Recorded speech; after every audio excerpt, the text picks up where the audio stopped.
अस्सलाम वालेकुम, मैं हूं मोहसिन शहजाद मोहसिन और आज हम पढ़ेंगे rectangular components of a vector. इसको समझने के लिए हमें कार्टेशियन कोऑर्डिनेट सिस्टम का पता होना चाहिए। कार्टेशियन मतलब कि रेक्टेंगुलर कोऑर्डिनेट सिस्टम का पता होना चाहिए। इस पर मैं ऑलरेडी एक वीडियो बना चुका हूं, तो उसका लिंक मैं आई बटन और डिस्क्रिप्शन दोनों में दे दूंगा, उसको ज़रूर देखिएगा। हाँ, अगर आपको पता है तो इसको कंटिन्यू रखें। तो ये है हमारे पास एक कार्टेशियन कोऑर्डिनेट सिस्टम, जो कि एक दूसरे के ऊपर दो लाइन परपेंडिकुलर होती हैं, एक्स एक्सेस होते हैं, नेगेटिव एक्स होते हैं, वाई एक्सेस होता है और नेगेटिव वाई एक्सेस होता है, और एक ओरिजिन होता है जहाँ पर सारी वैल्यू जीरो होती हैं और इसको हम ओ के साथ डिनोट करते हैं। अब क्योंकि टॉपिक का नाम है component of a vector, component का मतलब होता है अज्जा, हिस्से। एक वेक्टर के क्या क्या हिस्से हो सकते हैं, चलिए इस बात को समझते हैं। मान लें कि हमारे पास ये एक वेक्टर ए है। अब यहाँ पर वेक्टर मैंने कहा है, वेक्टर से मुराद यहाँ पर फोर्स भी हो सकती है, यहाँ पर वेलोसिटी, डिस्प्लेसमेंट, एक्सेलरेशन, कोई भी एक वेक्टर क्वांटिटी हो सकती है। चलिए मैं आपको चीज़ों को सादा रखने के लिए एग्जांपल लेता हूँ एक फोर्स की, कि यहाँ पर किसी एक ऑब्जेक्ट पर फोर्स लगाकर उसको खींचा जा रहा है। कार्टेशियन कोऑर्डिनेट सिस्टम वाले लेक्चर में मैंने इस पर बड़ी डिटेल से बात की थी, मैं ज़्यादा डिटेल में नहीं बता रहा, बस इस लेक्चर के अंडरस्टैंडिंग के लिए मैं इतना बता रहा हूँ कि अगर हम एक्स एक्सिस पर फोर्स लगाते हैं तो सिर्फ एक ही अफेक्टिव कंपोनेंट इसका एक्स होगा, वाई डायरेक्शन में लगाते हैं तो एक ही अफेक्टिव कंपोनेंट वाई होगा, दूसरा नहीं होगा।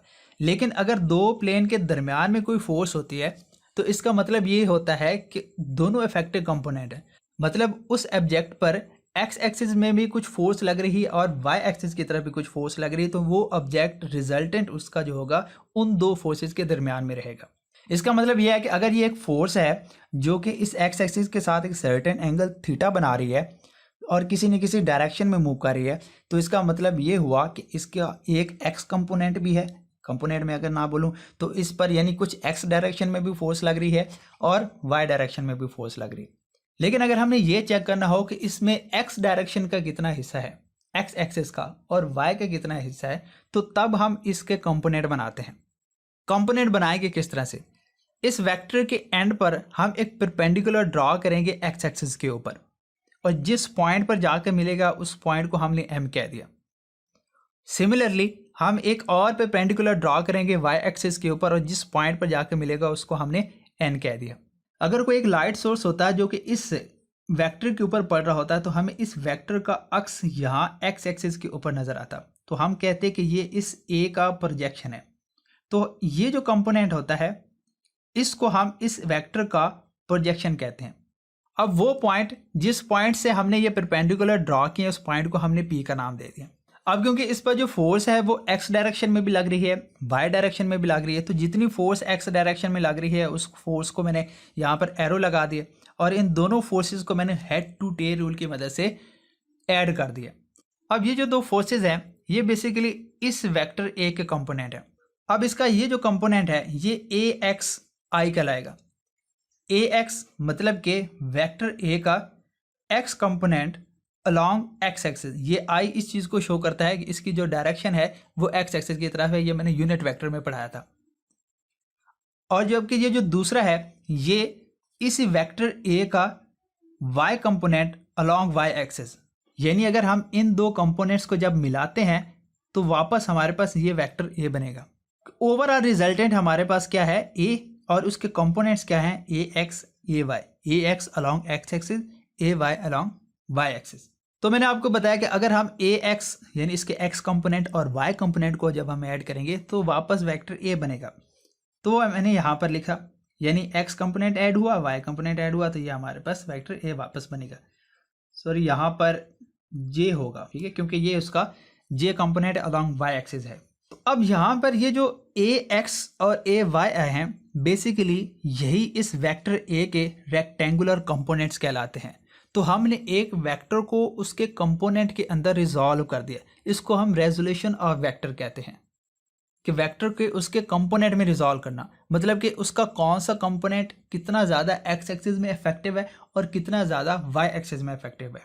अब अगर हम देखें तो यहाँ पर हमारे पास एक राइट एंगल ट्राइंगल बन रही है जिसके अंदर एक एंगल 90 डिग्री का होता है जो कि यहाँ पर बन रहा है।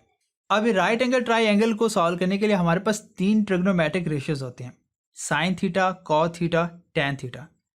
अब साइन थीटा बराबर होता है परपेंडिकुलर डिवाइडेड बाय हाइपोटेन्यूज, मतलब कि यहाँ पर इस ट्रायंगल को पहले समझे। ये एक ट्रायंगल है जो इसका कंपोनेंट थीटा के साथ होता है, उसको हम इसकी बेस बोलते हैं। जो कंपोनेंट इस थीटा के बिल्कुल सामने होता है ये इसका परपेंडिकुलर होता है, और जबकि ये जो तीसरा होता है ये इसका हाइपोटेन्यूस होता है।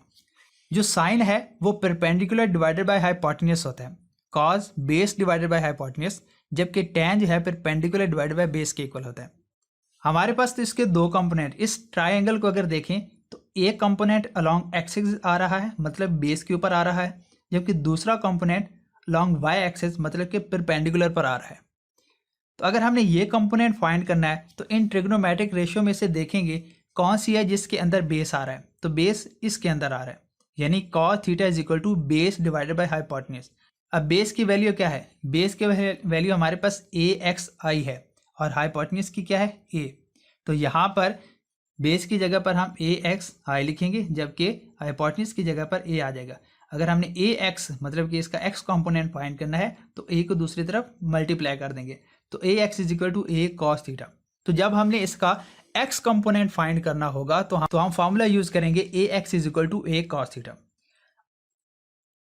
अब बात करते हैं इसके y कंपोनेंट की। y कंपोनेंट हमारे पास परपेंडिकुलर के ऊपर है, और कौन सा ऐसा है जिसके अंदर परपेंडिकुलर मौजूद है यहाँ पर इन दोनों के अंदर, तो यहाँ साइन के अंदर है परपेंडिकुलर डिवाइड बाय हाइपोटेन्यूस। इसका यानी जो परपेंडिकुलर है वो ए वाई जे है और हाइपोटेन्यूस यहाँ पर ए है।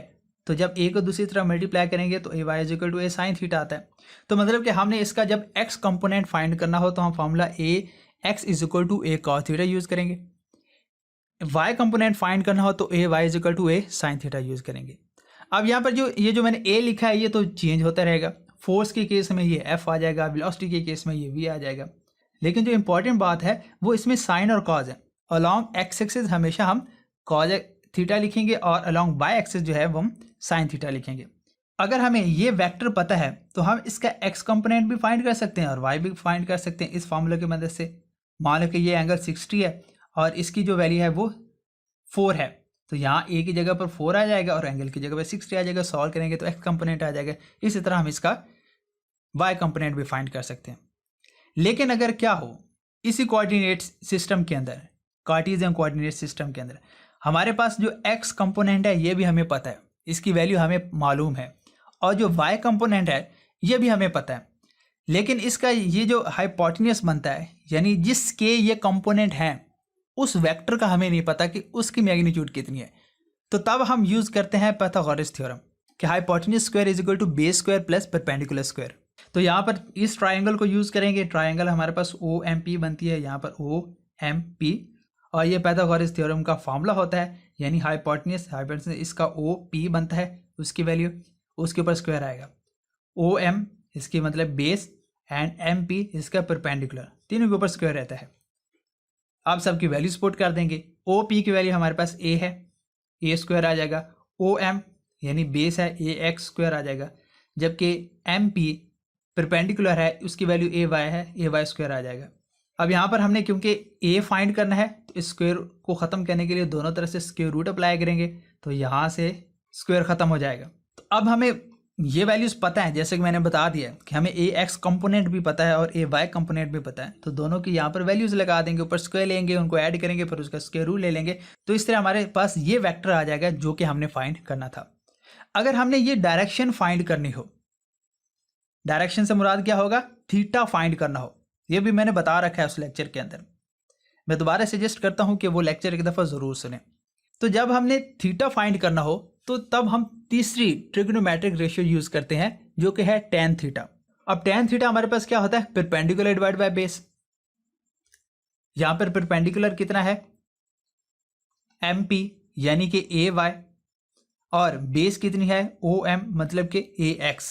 ये हमने लिखा, हमने क्योंकि डायरेक्शन फाइंड करनी है, इट्स मीन्स कि हमने थीटा फाइंड करना है, तो ये tan दूसरी तरफ जाएगा, tan इनवर्स हो जाएगा, और अंदर वाली ये जो टर्म है ये सारी की सारी इसके एंगल में आ जाएगी।